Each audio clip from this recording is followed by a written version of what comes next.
In the summer of 793, the tidal island of Lindisfarne was one of the holiest sites in Britain. Its monastery sat on a thin ribbon of land, filled with gold-painted gospels and silver vessels, protected only by the isolation of the North Sea. Armed men arrived in low, swift ships driven by a single square sail. They ground onto the shingle, seized the treasure, and butchered the monks at their prayers.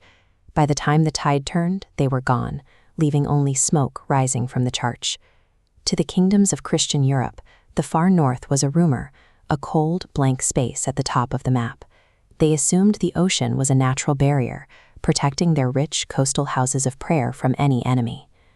The survivors' accounts reached the court of Charlemagne, describing a terror never before seen in Britain. Scholars like Alcuin struggled to process the violence, writing that the church of St. Cuthbert was spattered with the blood of the priests of God and stripped of its ornaments.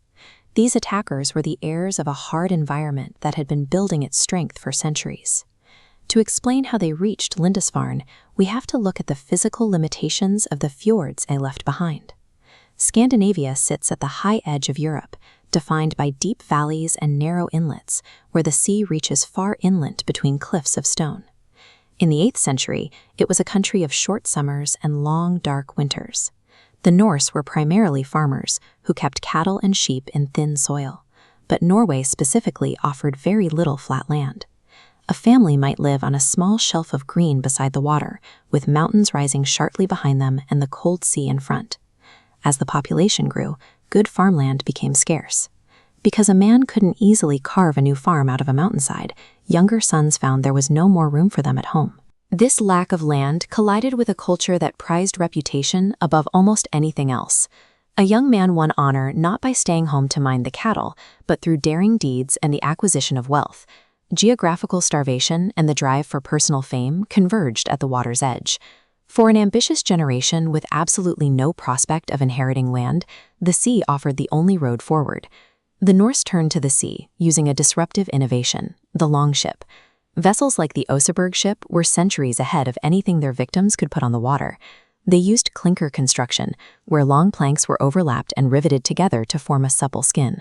This made the ship light and flexible, allowing the hull to flex with the waves rather than fighting their impact.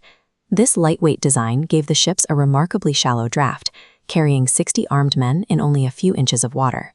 This combination of ocean-going strength and shallow water buoyancy meant the Norse could cross the Atlantic and immediately navigate far up inland rivers that were closed to traditional deep-water ships. When the first raiders returned from Lindisfarne, they brought back wealth that most northern farmers couldn't earn in a lifetime. These silver bits fueled the imagination of every ambitious man in the fjords. The longship acted as a bridge between Scandinavian necessity and European wealth. It provided the technological means for a landless population to reach the storehouses of the South. Word of the wealthy, poorly defended South spread through the harbors. Isolated summer raids quickly evolved into coordinated fleets of hundreds of ships. They struck a continent that was politically fractured. The Anglo-Saxon kingdoms in Britain were divided by their own quarrels, and the empire of Charlemagne had been split among heirs who could not organize a unified coastal defense. The Norse exploited these divisions, rowing up the Seine and the Rhine to sack inland towns that had previously felt safe from the sea. Their strategy shifted as they began to stay through the winter. By establishing fortified camps at river mouths, Norse armies could repair their ships and gather supplies, allowing them to campaign earlier and longer than any defender expected. These winter camps became permanent hubs for trade and settlement. Excavation layers beneath cities like Dublin reveal the dark wooden foundations of a Norse base that eventually grew into an international trading center. In 865, the Great Heathen Army landed in England. This force moved from summer plundering to territorial conquest, dismantling 3 of the 4 major Anglo-Saxon kingdoms and dividing the land among Norse settlers to farm. This expansion established a new presence across the medieval world. By using a specialized technology to reach into the heart of Europe, a marginalized people had moved from the edges of the map to its centers of power.